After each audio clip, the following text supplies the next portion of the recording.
Hey friend, Roger Christofferson here again with another first listen review. This one actually is a first listen review for me, even though it was released gradually over the past year or so.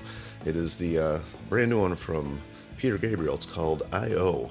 And the idea behind this one, I guess, originally was to release a new song at the beginning or end of every lunar cycle, which he had been doing for a while, and I had not listened to any of those. I'd heard about it, and I knew at the end of this there was going to be an album, so I actually have not listened to any of these songs before getting the album. And the album consists of what they're calling a bright side and a dark side mix. And, you know, so you get two CDs of the exact same songs, 12 songs on here. And so I was really eager to go in and listen to this. I'm a big Peter Gabriel fan. I think he is an innovator.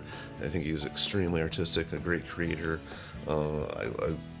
Nothing bad I can say about Peter Gabriel. I've followed his career ever since I first heard him back when I was in my teens, and just always loved everything he's done. He hasn't done anything for 21 years now, anything original, a release of original music, that is.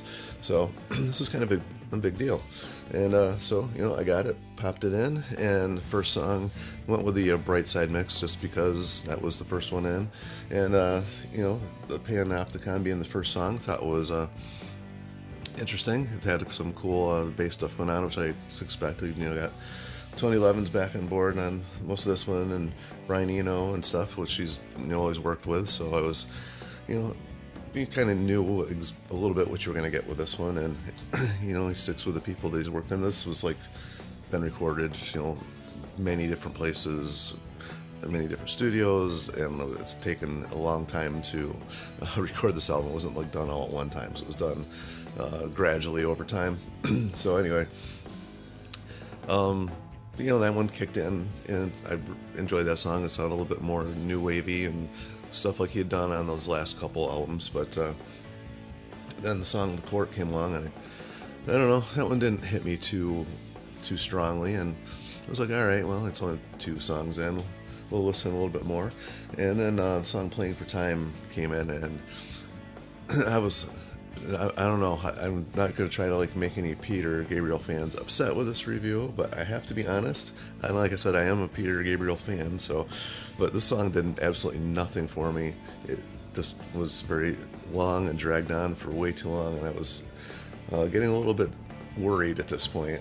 However, when the song I.O. kicked in, it was back up to the upbeat Peter Gabriel that I like. The thing about Peter Gabriel is he always has very uplifting feeling in his music, even if sometimes the words may not be, and sometimes they are, obviously. But this song was back to all right, we're back on track again. Not that I want to ever predict or tell any artist what they should or shouldn't do, but this is felt like a welcome home type song. It was very uplifting, and I don't mean this part as an insult by any means, but in my head was picturing a Disney movie playing. I don't know, nothing specific, a Pixar or Disney movie. It sounded like a soundtrack to one of their kids' movies, which is, a lot of artists have done music for movies like that. It's been, Elton John, Bryan Adams, whatever. So I just kind of pictured that in my head. So unfortunately, that's one of the shortest songs on the album. And then it goes back into another very slow song, Four Kinds of Horses, which it's a strong message in it, but it's just one of those songs that just never really picked up for me, never really did a whole lot. So I'm like, oh man, hopefully it gets going again. Road to Joy, the very next song, did that. It was got some cool E-bass stuff going on in that one. Really enjoyed that one. And then we go back to another slow one with So Much. And it just keeps doing this. Album keeps going back and forth. However, Olive Tree has a great chorus. The next song here, just amazing chorus on it.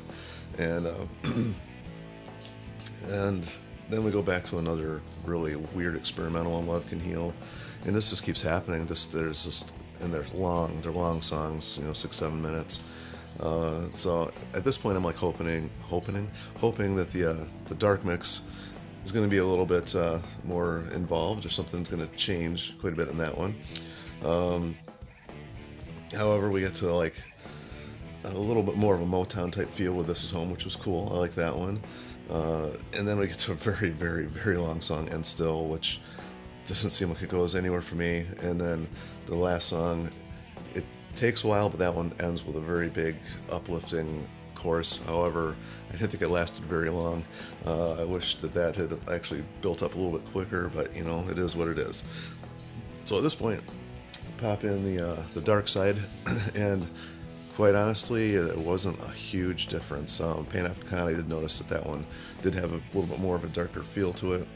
And the court didn't sound much different to me. Playing for Time, it sounded like maybe there was a little bit more of the orchestral was boosted, but IO also, it did have a little bit, that one seemed a little bit like it was stripped back a little bit more. It didn't have that was the only one on this particular CD that I liked less than on the first one. However, the rest of it did add a little bit more to it as far as moods, but the songs are exactly the same. I mean, and if you put them up and just played them for me right now, I probably couldn't tell you overall which one was which from which album, because there really wasn't a huge mix from that point on, or a difference from that point on that I could remember at this point. But honestly, I was losing interest a lot through this. Obviously I'd listened through it twice. At this point, that's more than enough. I'm probably not going to put this back on for a while, because I was like ready for it to be over, which is not a good sign. I would say about half of the songs on here I really enjoyed. The other half just didn't do anything for me. They were just very long and just didn't go anywhere. And when you got 2 CDs worth of the exact same songs, that's about a quarter of it that I enjoyed, I guess, if you boil it down that way. So not the huge, exciting, release I was hoping for.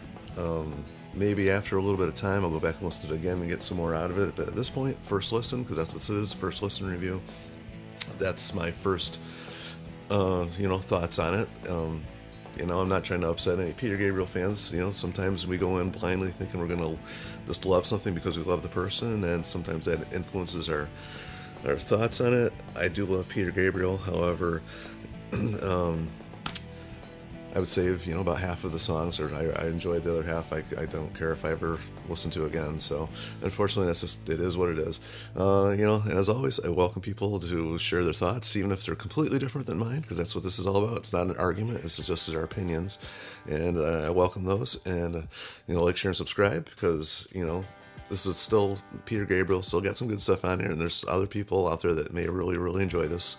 So get the word out, and if you like it, feel free to share what you liked about it. Maybe I missed something, but I'll talk to you guys later. See you on the next one.